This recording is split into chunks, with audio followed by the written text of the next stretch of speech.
boys and girls. I am so excited to be with you for day 3 of Vacation Bible School. Go grab your VBS box and get the bag out for today's lesson, and let's get started. Today, we're going to hear a story about 2 women named Ruth and Naomi, and a man named Boaz that was a peacemaker.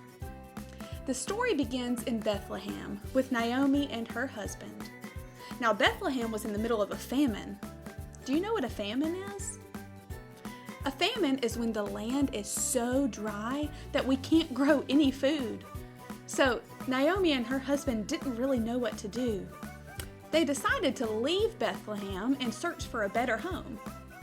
Now Naomi had 2 sons, and when they moved to their new home in Moab, her sons found wives. But then something horrible happened. Naomi's husband and both of her sons died. So Naomi decided to go back to Bethlehem to be closer to her friends and family.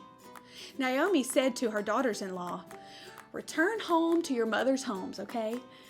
And one of her daughters-in-law did leave and go back home, but the other clung to her and said, "Where you go, I go. Your people will be my people, and your God will be my God." Her name was Ruth. Naomi and Ruth set out for Bethlehem, and although they didn't realize it, God was already taking care of them. God knew that their hearts were so sad with the death of their husbands, and God knew that life was going to be hard for them. So He prepared a way. In Bethlehem, Ruth needed to collect food for her and Naomi. She went to a field and picked up grain that had fallen on the ground. The owner of the field asked all of his workers, "Who is that woman?" The workers explained that she was with Naomi and they've just moved here. What Ruth didn't realize was that the owner of the field was actually a relative of Naomi. His name was Boaz. Boaz saw that Ruth was a good worker who cared for Naomi, so Boaz was kind to Ruth. He invited her to join him and his workers for a meal.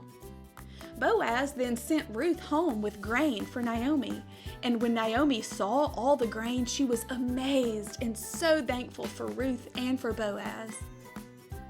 In this story, we learned that one way to be a peacemaker is to be a good friend like Boaz.